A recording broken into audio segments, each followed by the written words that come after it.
to Upstage Downstage, with him, Richard Platt, seated in the upper circle. And him, Stephen Rees, typically seated in the cheap seat. This is the Theatre Podcast, where we discuss productions we've seen, Things we've liked, and may not have liked, giving our complete unprofessional and non-biased opinions. So grab a brew, Take a seat, and let's raise that curtain.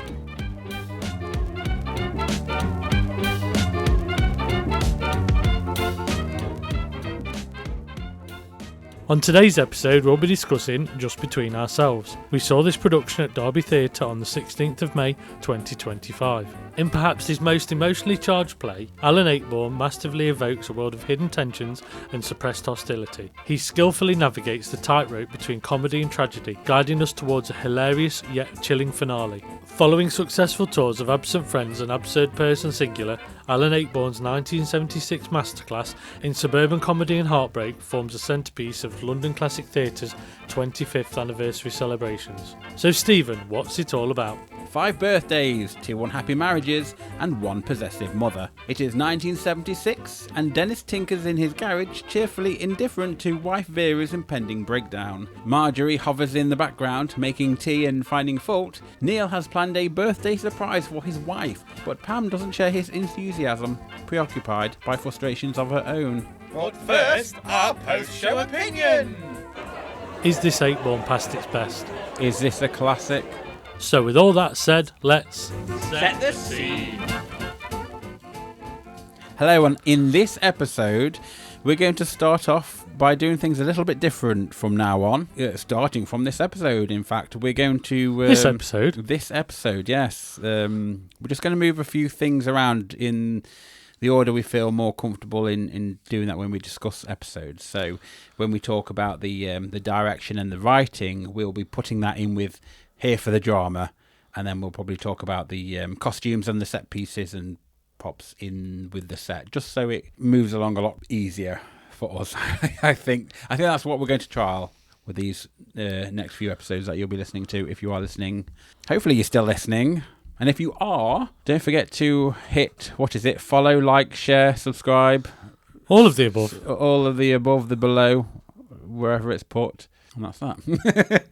Let us now set the scene. So, Are we going to set it? I think, well, you can definitely set it. We don't need to strike it, but you can definitely set it. Oh, I don't need to strike it. There's not a lot to strike on this one, to be fair.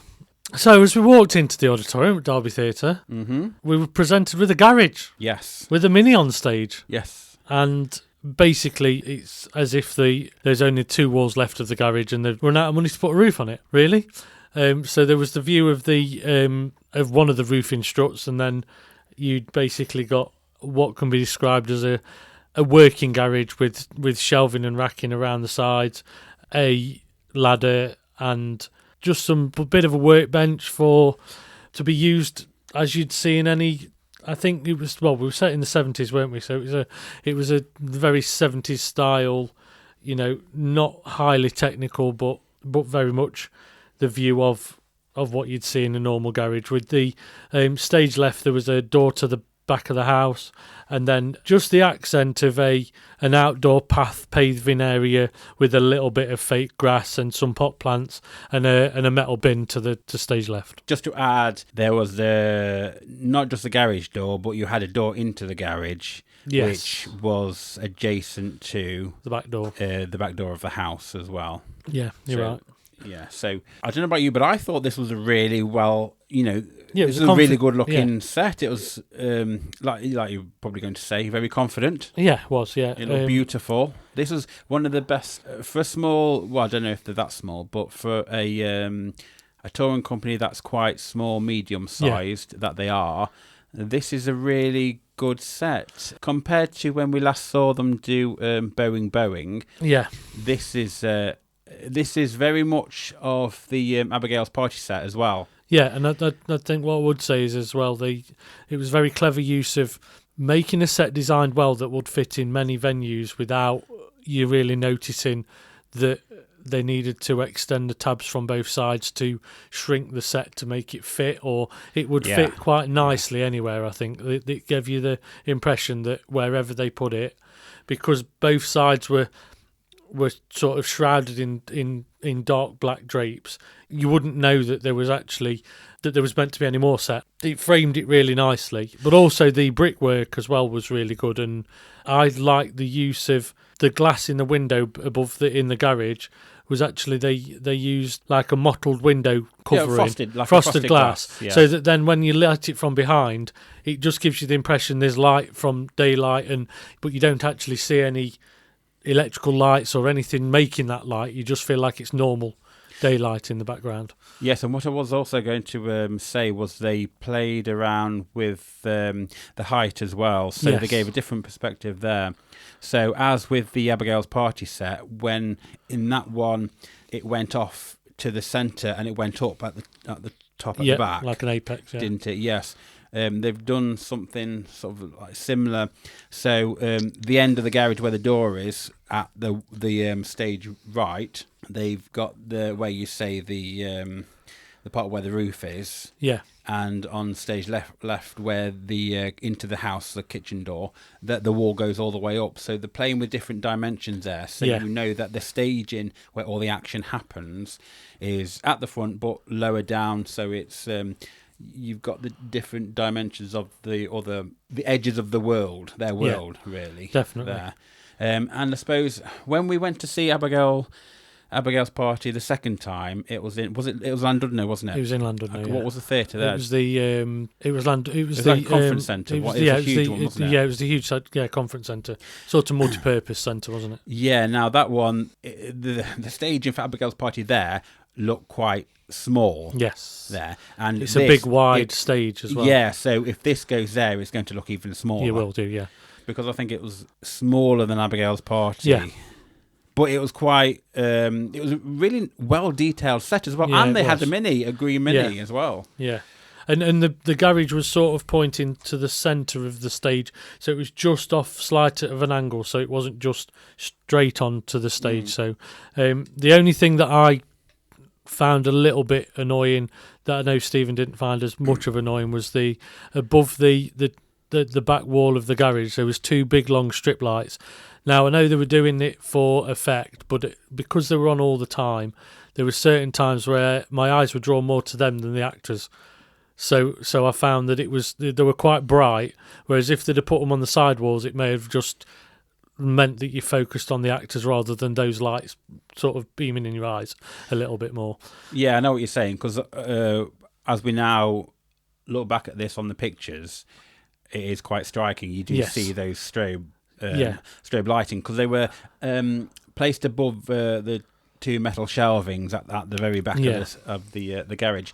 But when Will's in there, it didn't really bother me at all. To be fair, it didn't catch my eyes. I think for me, it was more so when you much to see. I think when you're looking up at an actor's face and then you've got this big bright light behind you, it just detracts from the acting more than the actual.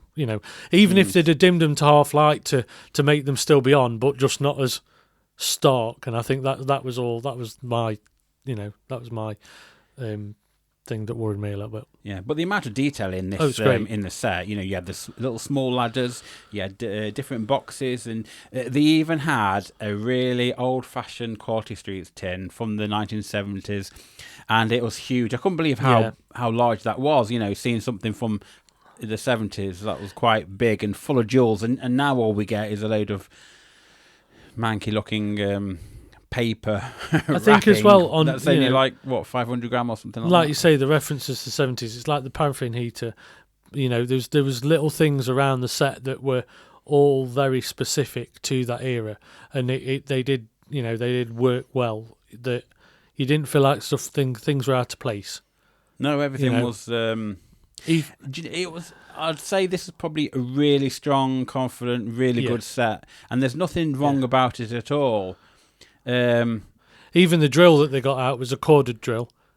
Yes, as in, for me, was, yes. And that they we've seen other productions where they've got battery drills out in the wrong type of production, and it's there was one production where they had battery powered lanterns. Yeah, wasn't it? The ones you can buy in B&Q now. Yeah, exactly. The white ones. I won't say the company. Yeah, and you know straight away where they, But yeah, I modern think ones. that, that's important. And even even the plant pots, they didn't necessarily have blooming flowers in, but you'd got your accents of the fact that it was a normal person's back garden Do you know rather what? than a Talk- pristine. Exactly, back and those garden. kind of flowers, even though they the plant pots they represented probably different seasons as we go Yeah. through this with different birthdays, whatever.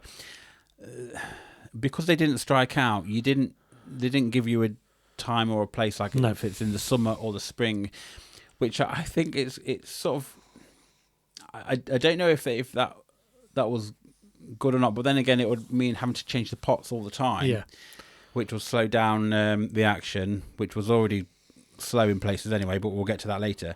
But the fact that because it's dealing with mental health and like dark subjects through that of a comedy, the fact that the plants look like they're ready to kill themselves, Yeah, as well, exactly. Yeah. sort of adds a bit of Yeah. depression in the plant world as well. And I think, we mentioned the shelves and the racking and the workbench and stuff. There was enough clutter on them. There was enough, non-used props, but there was things you could tell that were literally all placed in a way that it all looked a bit haphazard and a bit different. So it felt naturally like a working man's garage almost, Yeah, because you wouldn't want, like, if they were going to use a hammer for one scene, you wouldn't want just one hammer on a shelf. No, exactly. Everything was there for dress set. And Yeah. I suppose it aids that believability in a way, especially when it's just the one set and they're not bringing things on and off all the time. And with it being very, even the language being detailed, with Eightborn being quite detailed in his conversations, the set sort of. I think because it's centred around the garage, you've got to feel like it's lived in before somebody walks into it. And it definitely does, yeah. That it does get that straight away. Even with placing things on the top of the vehicle, like on the Mini and stuff, that were just sat Yes. there. You'd use it as a table because we all do. You always put stuff on things that you shouldn't. And also, I was going to mention that they've had folded up piece of plastic or something underneath the car. Yeah, exactly. And I thought, is that going to be used for anything? And Never no. was. And to be fair, that could have just been stuff that they pack everything away when they need move to put it away. somewhere. But it looks just looks looked like natural. it normally would be. Yeah. Yeah. Now we've discussed a little bit of the set and the fact that we're giving it the thumbs up already. Shall we move along to the costumes now? And with this being set in the 70s, how do you feel that the London Classic Theatre handled the costumes? Because for me, there was one character in particular that felt out of place. Yes, there was. I mean, one thing I will say is, just the one thing. after seeing Abigail's Party. after seeing Abigail's Party, I do feel like we've used some of the costumes that were in that into this because some look quite familiar, a little. I felt like A few moments later. Maybe they get them from the same. I felt like Neil's costume costume was place. almost the same. Oh yes, as what was that character's name? Was it Tom? I think so. I want to get it. I need to find it. 2,000 years later. Abigail.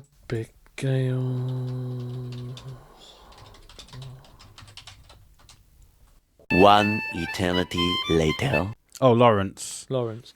Yeah. the character of in Abigail's Party. Yeah, I feel like the character in Neil's character looked very familiar, as in almost a direct contrast, direct replica of Lawrence yeah. from Abigail's Party. So, yes, we were in the 70s, but yeah, it did feel a little bit close. Incidentally, played by the same actor. Yes. So played by the same actor. Yeah. It's Pam, isn't it? Pam's the main one for me because whilst everyone they had the round collars and they had the elongated collars around there, Pam's costume looked very much like something you could easily get now out of Primark. Also, it was it just wasn't far enough to give a character of the 70s. It was like there was elements, but it was just felt like yes, you could get a roll neck jumper then, but you can get one now. So there was the print wasn't necessarily right, or Yeah, I mean, even though it was like in '76, you could still have stuff that was left over from the 60s. I mean, we've talked about this on several occasions now, where just because it's set in the 70s, don't mean everyone was wearing everything, or all the set pieces must be from that 70s era. Things, especially when you're talking about, they would have been growing up like post-war. Their parents would have been in the war as well. So they would have had things like handed down to them and left over. So there would have been many different costumes or and it's very interesting because if you actually look in the programme, exactly, there's Pam's references are more 70s than they were in what we saw on stage. I almost felt like she was wearing rehearsal attire rather than... The costume designer for this was Elizabeth Wright. She would have been responsible for either making these costumes or obtaining these costumes. Yeah. But I think definitely on the whole, the character of Pam, that costume, for the night we saw anyway, whether there was like costume issues or whatever, I don't know. I mean, I'm just making up excuses now, but there was a definite sense that those clothes weren't necessarily 70s. No, and I think... Or definitely something you could see just getting from Primark. Because it's like, when you look at the costume she was wearing, there was just an element too much of almost like nods to the late 90s, or it just felt too much like a catalogue. It didn't feel like you'd stepped into a knitting pattern of the 70s, or, No, exactly. There was just something a bit jarring about her costumes compared to the rest. Yeah, I think also, yes, fashion comes and goes and repeats itself, but if the costumes that the character of Pam was wearing was legitimate from 1976, it sort of sticks out like a sore thumb if all the other characters are wearing heightened 70s fashion. Exactly, yeah. Because you need something to match that, whereas, yes, they might have wore something like that in the 70s, but if you can find a costume that sort of like elevates it to look stereotypically 70s in that sense, exactly, then it would match the other four actors. I think as well, if you look at the aesthetics of when they did Abigail's Party, they nailed it when it came to like the 70s.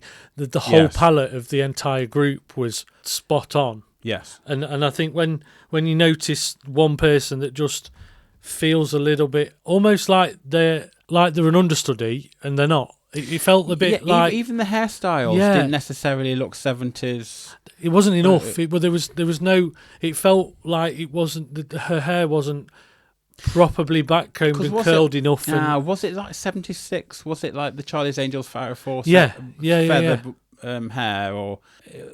hair were quite big in those days, wasn't it? Or centre parting and thin. Yeah, and I mean... 76, When you look at the hair, it was just very flat and very uncurled and it just didn't have any style to it, whereas everybody else seemed to have gone to the effort as growing moustaches and well, I don't think she would have wanted to grow to a moustache. But... No, but even like the mum and the wife even had almost like they're still stuck in slightly in the 60s, which it would be a rollover a little bit of, they'd still still took pride in their... I mean, I get the fact that this is supposed to be like a down-to-earth sort of run-of-the-mill everyday people of the 70s. So then they're going to be common people, shall we say, like ourselves. Yeah, not exactly. Necessarily going to be the height exactly. of fashion. But when you're trying to depict an era, you've got very noticeable that one just looked...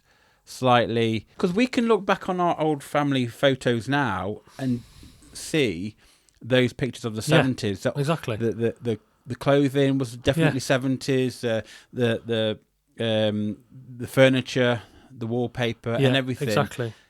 You can tell by the picture, even looking back at the 90s or early 2000s. But she just stood out like.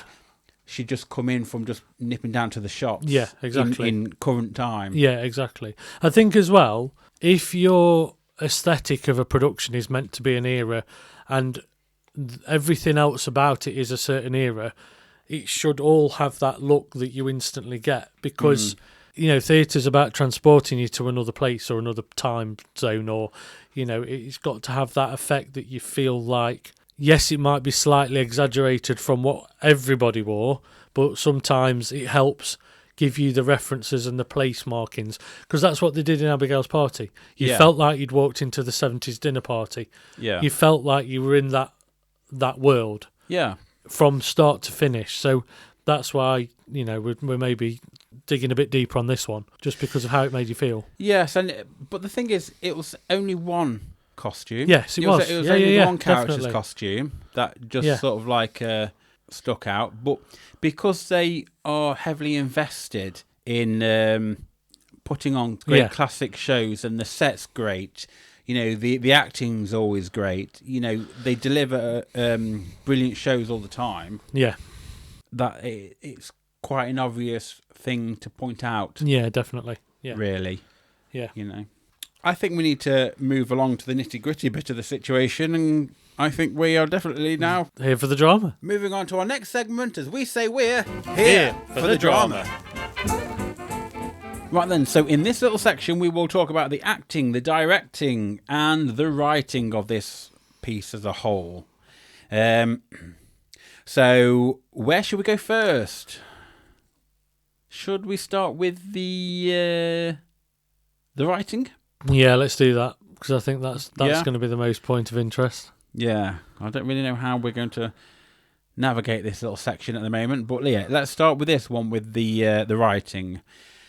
Now, I've never seen this play before. No, I've me heard neither. about it. It's up there with the Absent Friends, Absent Person, Singular, Bedroom Farce. It's one of the very typical 70s eight-born plays. Yeah. I assumed it was going to be a farce. I assumed it was going to be a comedy. But what we got was a very heavy play that lent itself or exposed one of the characters' unravelling of their mental state. Yeah. Really, which is something to laugh about. It's nothing quite that. But when you get into it, it starts off as being quite slow. Yes. Very slow. The first half is a very slow burn. Yeah, I love the bit. And now I don't know if it's in the script or was written, but I mean, I'm a fan of Just a Minute. So I loved it when it started off with him listening to Just a Minute, and it was definitely the 70s version because Peter Jones was on it. Yeah. So I knew exactly where it was. It was taking me back. I wasn't around in the 70s, but it was taking me of that era, and I can very much relate to seeing people like that and behaving like that. It's that sort of era where it's like the good life. Yeah, exactly. On that period of time where everyone sort of like seemed to be doing the same thing. Yeah. There's a look at reality and look at life in general from bird's eye view almost. Yeah, so we had Just a Minute at the beginning of the first act, and in the second act we had the opening credits of George and Mildred. Yeah. So we knew exactly it was like the evening of that one. But for the rest of it, I don't know about you, but it just seemed to like drag, and I don't think it was at all to do with the acting or directing. I just think it's down to the script itself. Yeah, exactly. I think there was a lot of preamble and a lot of mumbling along in the sense of the script, like felt almost like you got the little dips of the little moments where Vera was. Is it Vera? Yes, the main character. You got bits where you sort of started to see that there was Vera had issues of some kind. Yes.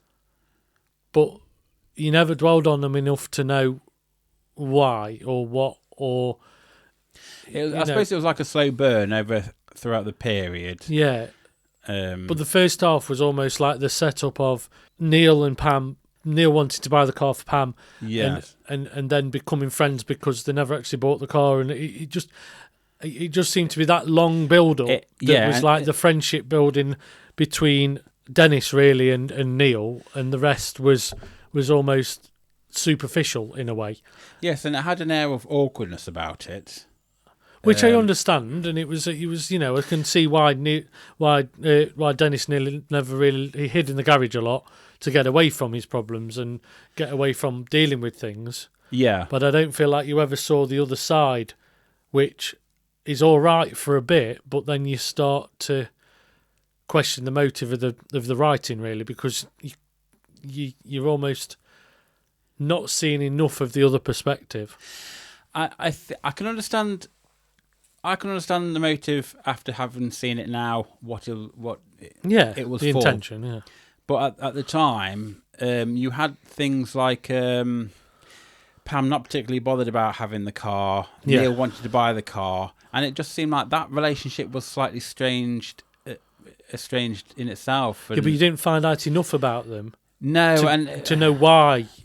It was like you got a slight glimpse, didn't you? At certain points. So when we had all the little building blocks as to these little bits of nuggets of information throughout Act 1, because it was Pam's birthday in the first act, in the first scene, and then the second scene it was it Neil's birthday? Either way, each scene had different people's birthdays, and Marjorie and Neil, I think they shared a birthday or something, didn't they? They did, yeah.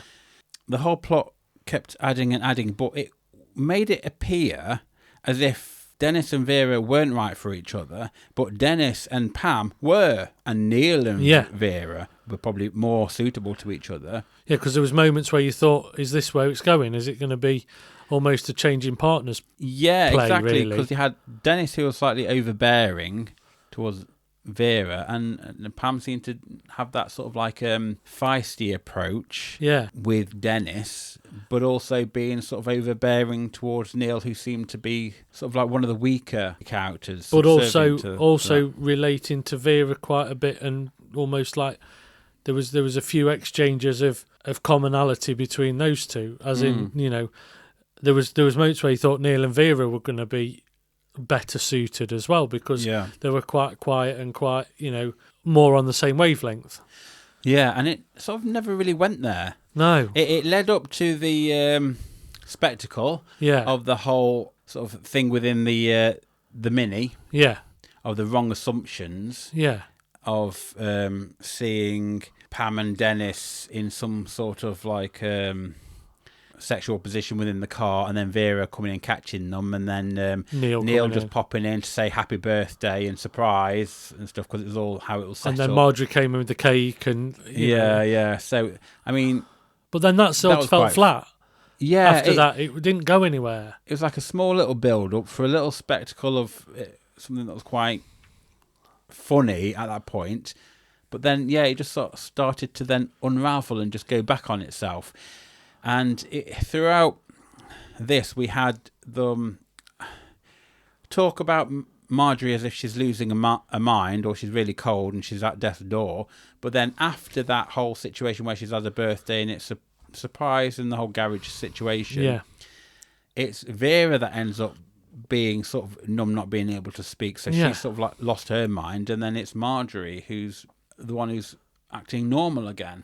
Yeah, it was really strange, as in... So playing on the dynamics and the mental state of people, or the assumptions of people, and how they sort of interact and treat people in their group. But as well, I felt like there was the moment where Vera had an outburst, you know, but it didn't go anywhere. It was like Vera's outburst, sort of, she had a bit of almost a verbal go at everything, but then that was it. With the sander or the grinder? Yeah. It was the grinder. Yeah, the grinder, but then that was it after that. It didn't seem to escalate, or you didn't seem to get any more information. You just ended up with the final scene where Vera's just there. Yeah, you just saw that little bit where she snaps, but then it wasn't like a continuation of that. And I think sometimes that's probably how you look at writing and how it's structured. Yeah. Because it's structured over different people's birthdays, there's a lot of time in between. So you're only seeing snapshots of events. So you get the slow burn, things are happening on in the background, but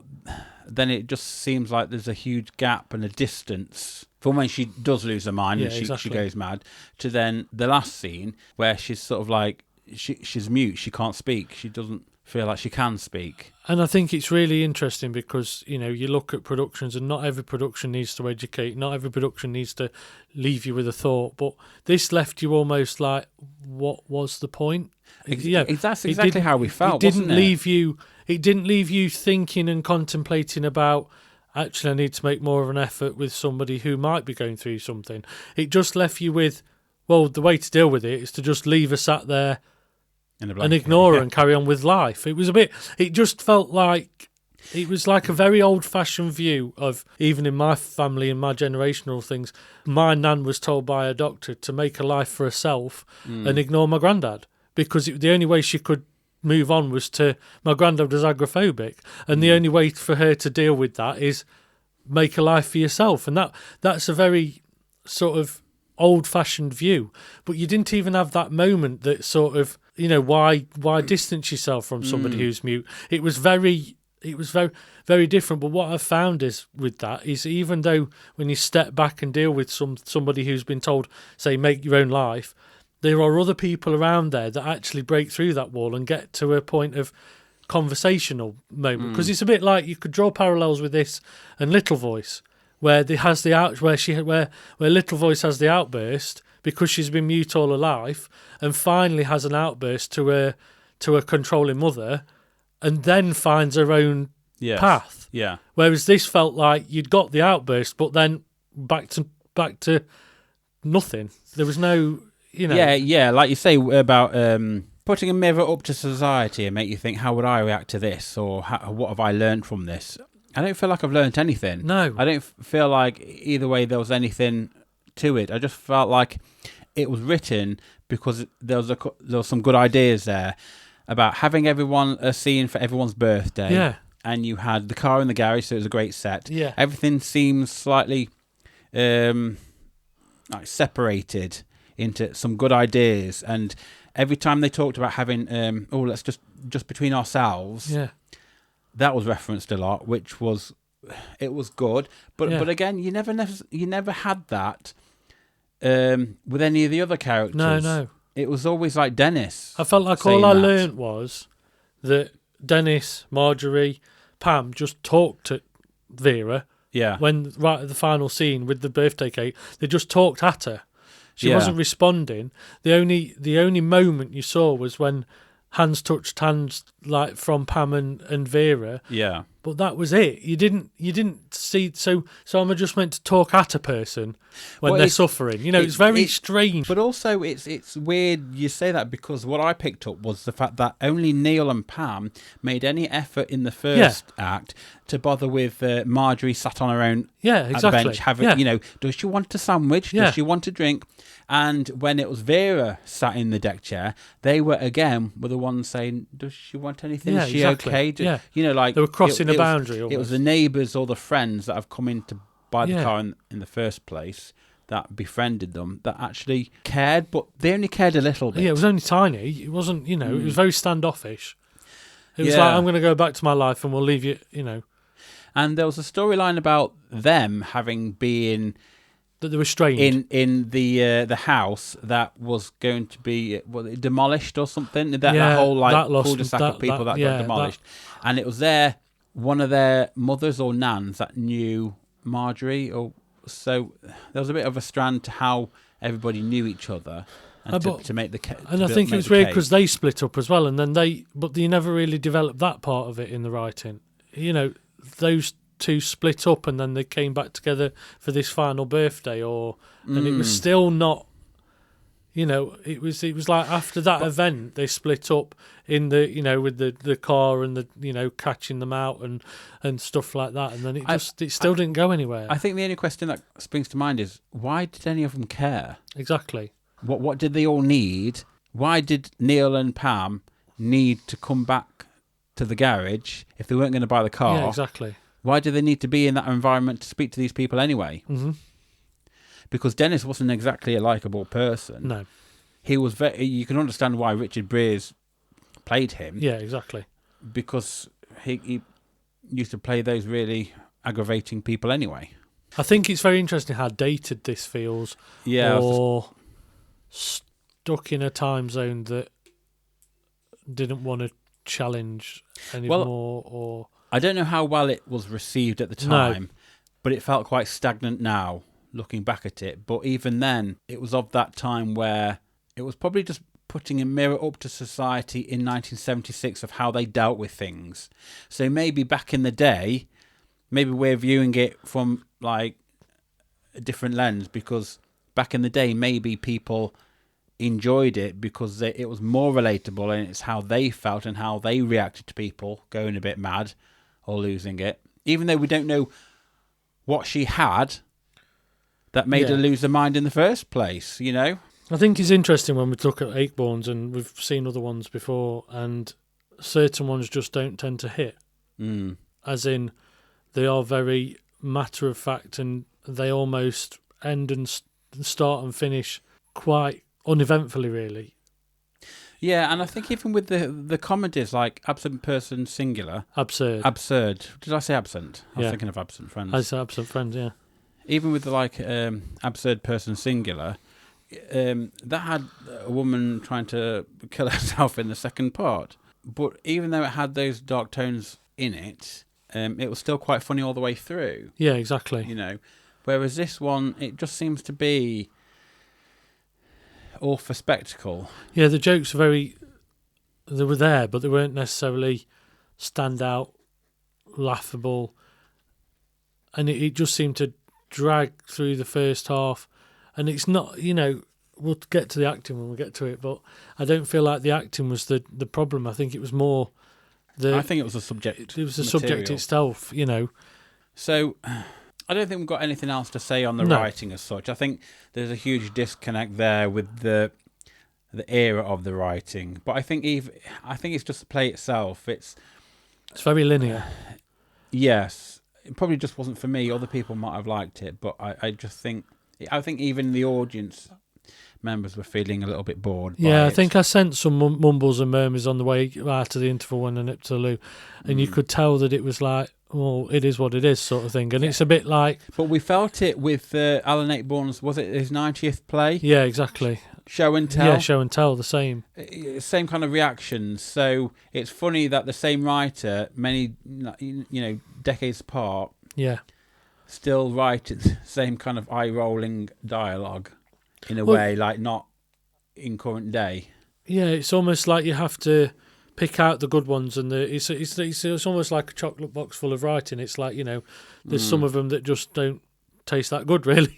You know. I think he's probably the kind of writer. This is my own assumptions here, that has some good ideas. Just, I want to write with this kind of complexity. Yeah, exactly. Or I want to structure it like this, or write it in this setting, or about this, but not necessarily go into depth about the characterizations or the backstory. Yeah, exactly. More, you know, because all the characters seem to be the same.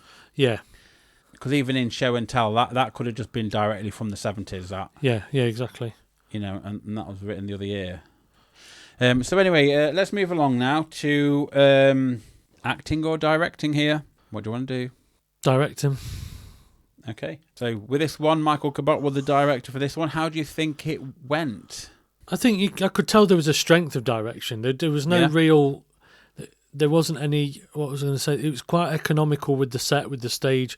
There was no over-egging of each character. Everybody seemed to have their own character, and you could tell there were individuals within the production, you know, and everybody stood out for who they were meant to be. And I think that takes a lot, you know. I would have struggled to direct this personally, because you know, as in, because the subject matter would have got me just reading the script after what we've just talked about. You know, you've got to be very committed with this text. Yes, I suppose actually, there's a point you've just made there. If I was to direct this, I think I probably would have struggled with the amount of patience I'd give it. Yeah, exactly. Because there was confidence in allowing the character of Dennis to just be at his workstation for a fair amount of time, not saying anything or doing anything. The first scene set up, you can forgive it, but I think it happened a few times where nothing much happened, but you were like waiting for something to happen whilst they were listening to something. Well, George and Mildred, wasn't it? Or I like, for me at the very beginning, I felt like I actually just wanted to start listening to Just a Minute. Yeah, exactly. Because it'd have been more vibrancy. Just play the whole episode. I'm down for that. I'm living for that. Come on, let's hear Kenneth Williams and Sheila Hancock. You know, let's just what are they talking about today for a minute. Yeah, and I think that's where I can't say that the director did a bad job, but I can say that he's had a lot of patience to get through it to do this production. Because I think there was an enjoyment there that he clearly had of the 70s Yeah, and that world. I think just, sometimes to sit back and to watch it from the outskirts, you maybe realise that actually does it translate to a modern day audience? And I think that's... But then we're talking about the context again, rather than the actual direct. But yeah, what I'm saying directing, is you've got, you've just got to plough on, and when you're directing a piece that you've committed to, I suppose we could argue that, well, this play is possibly dated, so why would you do it? But then if you've got a company called London Classic Theatre, yeah, of course, this is technically classic now, even though it's in the 70s. So you wouldn't not do it just because it's the material is slightly dated or whatever. It might not be to my taste at the time, but to other audience members or to other people, I'll still go and watch it. Yeah, exactly. Like I went to see Abigail's Party twice. I'd have seen it a third time. Yeah, Boeing, I would have seen that a second time. Yeah, exactly. I didn't get around to seeing the Joe Orton one, what the Butler saw. I wanted to, but I didn't. But I wouldn't come back and see this one. No. I'll come and have a look at the set. Yeah, exactly. Yeah. I talked to the actors. Yeah. I think it's a lovely set. I think they've done some really good work. But in terms of the directing here, let's go back to that. I thought that everything was utilised well, moving the actors around the mini, inside the mini, the whole build-up. Yeah, the blocking was good. Yeah, the whole build-up to the whole chaos scene was great. There was a lot of moving about, standing with boxes or having the wine bottle or just stuff. And even like going in and out of the house as well. And there was a lot of doorology going on. Yeah, and even directing the light bulbs being put in the festoons that were around and all those sorts of stuff, Oh, is that what they're called? Festoons? Yeah, exactly. A new word for you today. Festoons. Yeah, so basically, but directing, just putting light bulbs in empty festoons. but putting everything back in, but while delivering script and doing and interacting, those things aren't easy. To make it look natural and to make it look part of it. And well, that's the job of the actor. It is, but it takes direction to make sure that looks facing natural. The right way. Yeah, it does. But you know what I mean. Do it and speak. Don't just stop and deliver a line and then do it again. Yeah, exactly. Not like we haven't seen any of those kind of plays. No, we've seen loads. What do you make about the whole going outside of the garage to then sit in the garden? Do you think that worked well? At times it didn't. At times it didn't.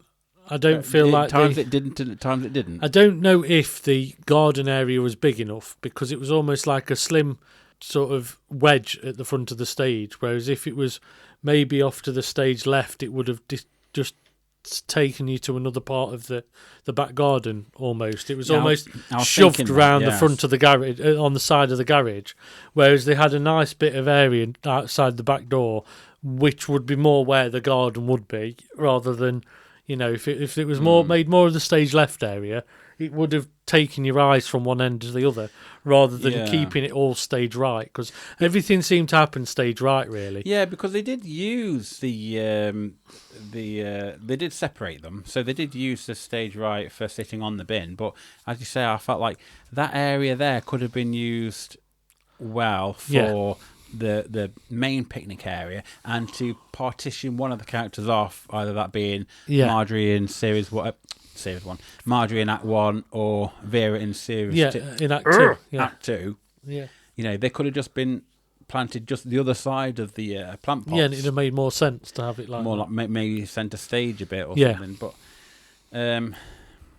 or off a bit. Yeah, so I would say that. I mean, whether that's just a directorial piece of be careful of your lines.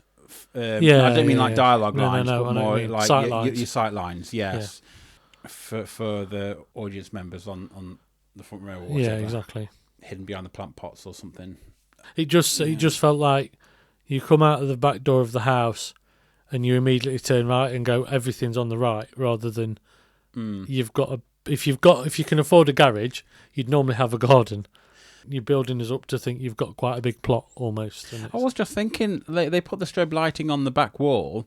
Yeah. Wouldn't it be hanging up from the top of the roof? Then that's why I think they stuck it on the wall, because you wouldn't normally have them on the wall. they'd normally be hanging fluorescents, which would have looked better than Yeah. even if you'd had one, just one, Yeah, I one was just strip thinking like that. above. That's why I thought it was a bit strange to put it on the wall.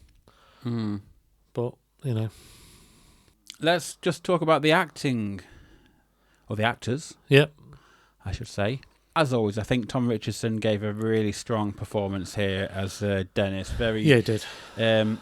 Taking the centre stage as lead, because Yeah. obviously as Lawrence in Abigail's Party, he wasn't the leader. He spent most of his time off stage. Getting beer. Getting beer. But this time round, he held his own. He's quite captivating. Yeah, And he is. So yeah, I've said this before. Tom Richardson has a sort of a look like a Chris Barry. The British Empire. moment, I don't know why that's of any importance to this. Well, no, it's that haphazard awkwardness almost. A little bit. There's No, I didn't even mean like in personality, just in physical looks. Like in the face, he's got that kind of physical appearance there.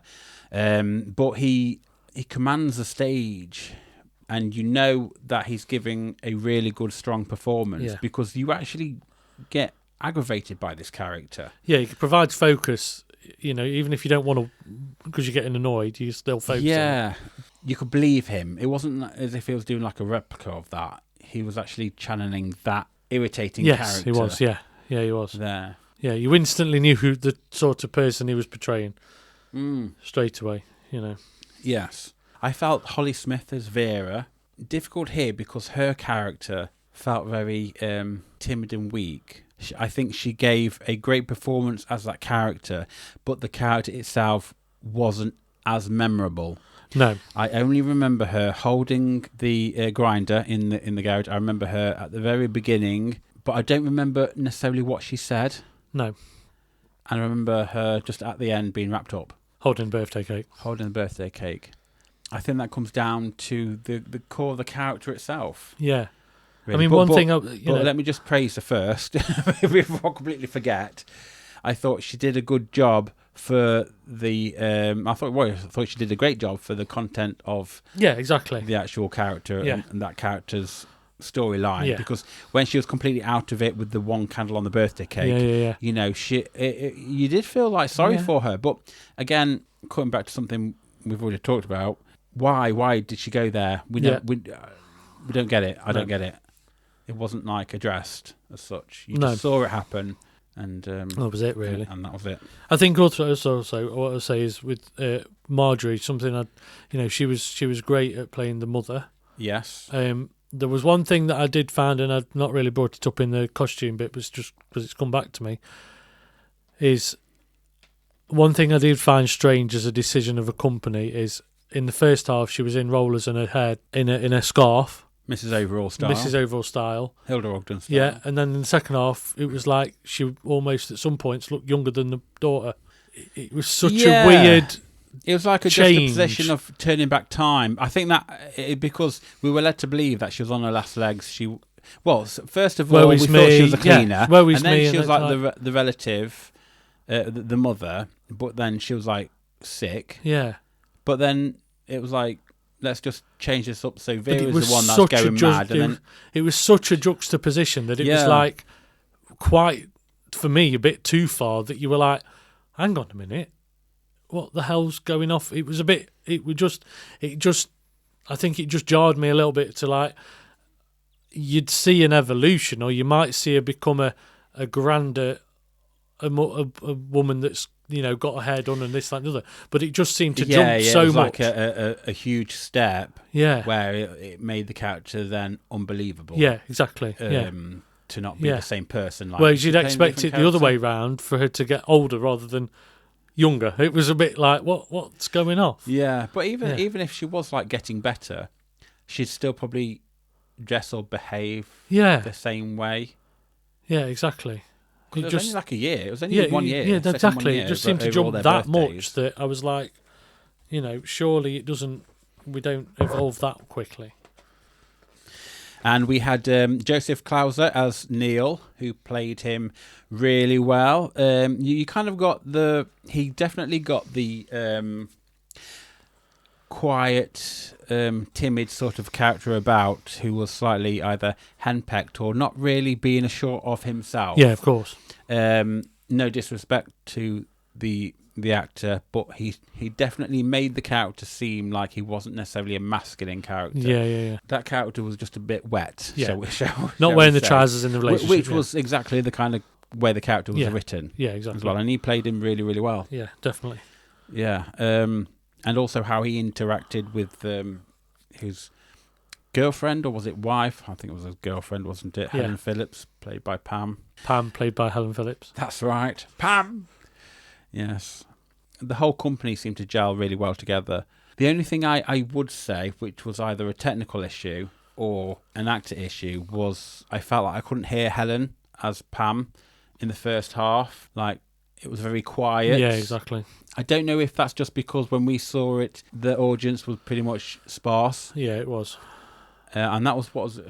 I could almost sense energy. It's a Friday night. A Friday night. It wasn't even full, was it? No. And when we tell you not even full, it wasn't even half full. So It was barely a quarter full, to be fair. Yeah, exactly. Yeah. But then that's understandable in Derby because their ticket prices weren't, for the area, were quite high.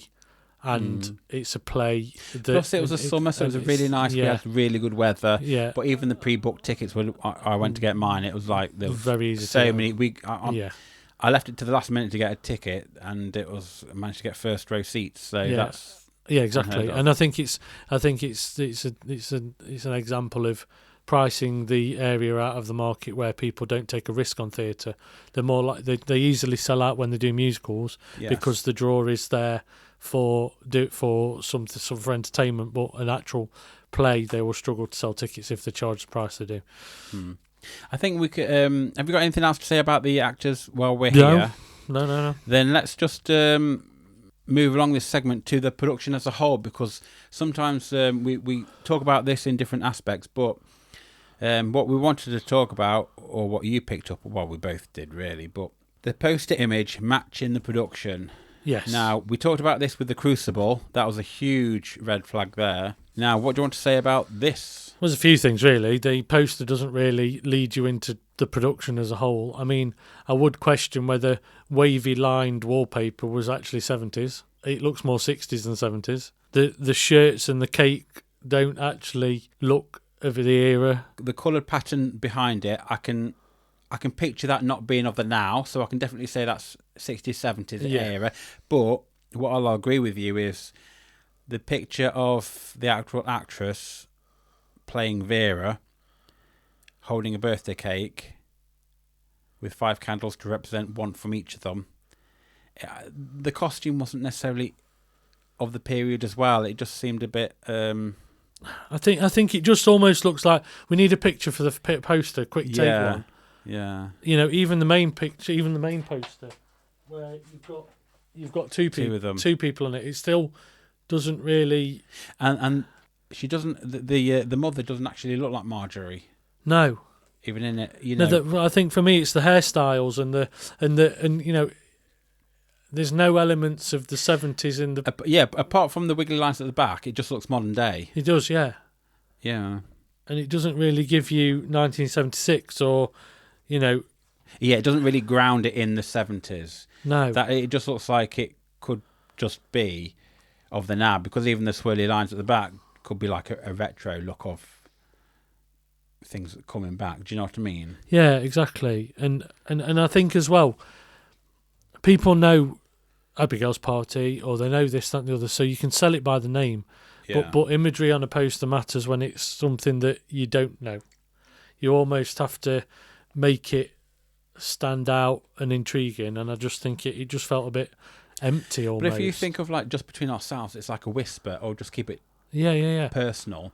Instead of trying to put that on the programme or poster, it's gone for what it is, which is about each scene being a birthday. Yeah. Which again, it's how it's structured, which is actually rather than the elements of what it's getting. And the at. birthday is actually quite slim within the production itself. It's there, but it's not. It's a means to an end. It's a reason of why they got Yeah, together. exactly. but because the title is Just Between Ourselves and it's delivering information about the characters, Yeah. it seems like it probably should have gone about the whispering to each other, Yeah, or yeah. in the garage talking, Yeah. or something. Yeah. You know, it's just a one little overall aesthetic thing, which just seemed not fitting. Yeah, it's I how mean, you if celebrate. it was just like a birthday cake or something. Well, yeah. Even that's with the backs to each other. Even that's says more. Yeah. You know. Or even, I was just thinking like two people staring at each other but being sat in the minicar, Yeah, exactly. you know, because that gives it a little bit more intimacy of what it's about, or some of the Yeah. themes it's about. I mean, this play could just have easily just been called Happy Birthday. Well, yeah, exactly. Yeah. You know, I think as well. Really, the title doesn't really do it justice in the sense of. it's a good title, but yeah, it But doesn't. but where is the just between ourselves? If it's supposed to be like a secret or things Where being is the shared, secret? there wasn't any. Now, if he'd have gone down the route that we'd have thought about, like where they were like swapping out partners, Yeah. or something like, or telling lies, Exactly. or manipulating Yeah. things to go a certain way for an individual, then that would have worked. Or if But- they'd have sold the mini just between ourselves, it's a lot less than it was. But Yeah. there was no mention of that because it was more about the you know. well, I think he did say something. Well, they but kept dropping it- the price all the way through, but Yeah, you know. but there's no cause No. for it to be just between ourselves. I think that was just like a throwaway line. Well, a it's lot of really the time. Vera's story as well, isn't it? It's not really. It's Vera's the focus, as in. But it's not. She's not keeping secrets on anybody. Or now, if she'd have been playing mute and actually she can hear everything, and she's just playing thick, and she gets caught out, Yeah, like just between ourselves, her and Neil or something, then it would have made sense. But the fact that like you know, if she was having like an affair and she had to keep it between themselves, but it was like eating her up, yeah, exactly, that you'd get actually it. see yeah, that there was something eating her up, Yeah. or he was driving her insane. yeah. But there wasn't much of that anyway. Moving on to our next segment, as we say, what the tech is this? So, what bits of the tech would you like to talk about? Well, I brought up the lights on the step that were getting in your face. There was good use of sound. I mean, they hid speakers in the engine to make it sound like the Yep. engine started and spluttered. So and it didn't sound out of place really. Do you know what they missed a trick on? What? Having, say, when you get like not steam, but when you get the smoke machine. Yeah, of they course. could have done that out the exhaust. Yeah. When it was running yeah, when for it a was bit. running. Yeah, they could have. Just because Even if it would was have just under the evaporated car, so anyway. it just came out from somewhere. Yeah, That'd have helped. I mean, because they could have reacted to that. The other thing is, I noticed that we didn't really have any noise coming from the kitchen when they No. opened the door to add a bit of texture to. Well, they were watching telly and the thing, just as Or another radio even if on you'd have over heard, there, or- or they're all doing, they're watching a western and whatever. It was Yeah. like there was no. There was no noise. No was there? noise. So it just. I think what it made it feel a bit dead and flat in places. There was no garden noise when they were in the just gonna garden. say, I was don't there any think garden noises, or was there a little bit of birds fluttering? I think there was, when- but it might for not have those been scenes. or like enough to Yeah, hear it. And I do feel like there was a few moments where we went to blackout and there was quite a bit of shuffling around on stage to move things around, but we weren't really.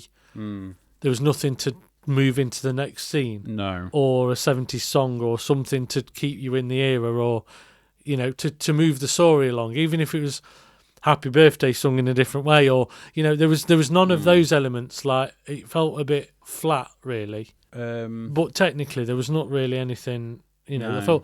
I thought the use of daylight and nighttime worked well. There was, the states of lighting were good. They did their job, shall we say. You've also got the outside light as well as the inside light shining out through the kitchen door, contrasted to the garage window as well. Yeah, So on the whole, it was sort of all right. yeah, Wasn't it? yeah, exactly. And now it's time for Rewind, rewatch.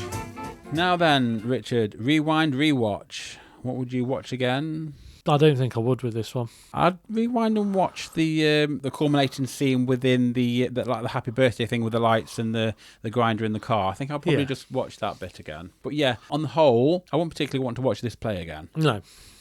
I think I've seen it once and I want to see it again. No, exactly. I think, I've got the understanding of what it was about. And it's not even one that I'd think about and dwell on and think, oh, it might be something I could pick up again in a few years' time. It's not something that I don't think I'd even be bothered about watching other versions. No, I think there's plenty of other plays out there which probably could handle mental health a bit better than what this exactly vaguely touches upon. Yeah, definitely. Moving on to our final segment, as we say, Call this a show? Now, call this a show, Richard. To sum up, what's your overall feelings of this play? I mean, for me, it's a well-acted piece. The cast did a good job. However, it's an extremely dated piece of theatre, and I just don't think it went far enough to leave you with either enjoyment or thinking or giving you any sort of moments to question how you might have done something differently, or I just think it's a very dated piece. For me, on the outset, strong acting, overall great costume, great set, definitely a great set, well directed. I think for me, it just lies with the script itself. I think once you get out of the mindset of it not being a comedy or a farce, then you kind of see it for what it is. It's like, oh, okay, it's one of them. But again, like I say, is this a classic?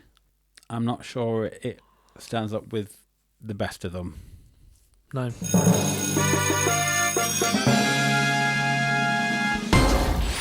Scores then, please, Richard, for Alan Ayckbourn's Just Between Ourselves. On a scale of 1 to 10, with 10 being like the Mini firing on all cylinders, 1 being he should have kept it to himself. What's it going to be? I'm going to give this a 5 out of 10. For me, I think I'm going to join you there with a 5. Straight down the middle. 5. Do I give it a 6? No, 5. No, I'm going to give it a 6. Okay, 5.5. Any advance? 5.5, and that's it. So, what sound effect will you be choosing from the following? A complete train wreck? Tumbleweed? An audible shrug of the shoulders? A slow clap? A pleasant applause? Or a standing ovation? What will it be? It's going to have to be Tumbleweed for the script alone, because it doesn't matter how good the actors are. If the script doesn't take me there, it's Tumbleweed. Fair enough. I'm going to give it a pleasant applause.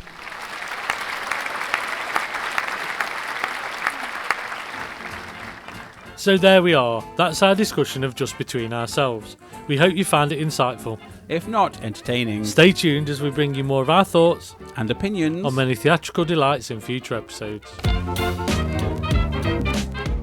If you'd like to get in touch, email us at upstagedownsstagepod@gmail.com. You can always join in the chat to share with us your views of a production. Also, make sure to follow, share, like and subscribe to all our channels so you get every episode the second it's released. And we hope you join us again for another instalment of Upstage Downstage.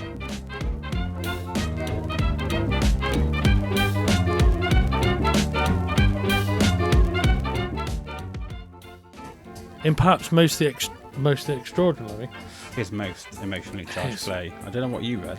I don't either. In perhaps his most emotionally charged play. In perhaps his most emotionally charged play. And? In perhaps his Perhaps. In perhaps his most... it's only the first line. In perhaps his most emotionally charged play, Alan Ayckbourn masterfully... In perhaps his most emotionally charged play, Alan Ayckbourn masterfully evokes... In perhaps his most emotionally charged play, it's because it's most emotional. In perhaps his most emotionally charged play, Alan Ayckbourn masterfully evokes a world of hidden tensions and suppressed hostility. What he said. I think probably just slow it down a little instead of going like Impossible, most little shot play. Alan Ayckbourn must have been with hidden tensions and hostility. In perhaps his most emotionally charged play, Alan Ayckbourn masterfully evokes a world of hidden tensions and suppressed hostility. He skillfully navigates... What? Navigates. He skillfully navigates the tightrope... He skillfully navigates the tightrope between comedy and tragedy, guiding us towards a hilarious yet chilling finale. Yet. Well, I didn't say let. You said let chilling. Let's. He skillfully navigates the tightrope between comedy and tragedy, guiding us towards a hilarious yet chilling finale.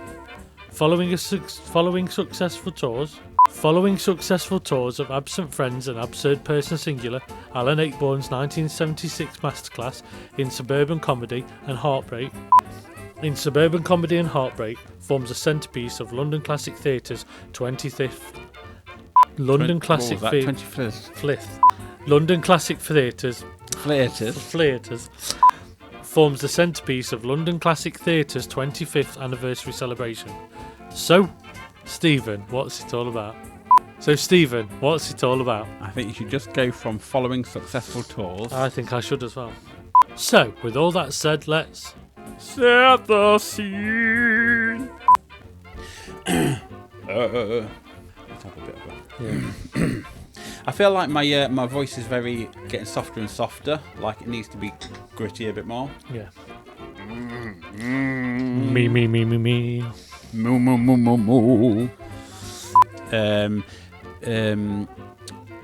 can picture Eutha Joyce and Brian.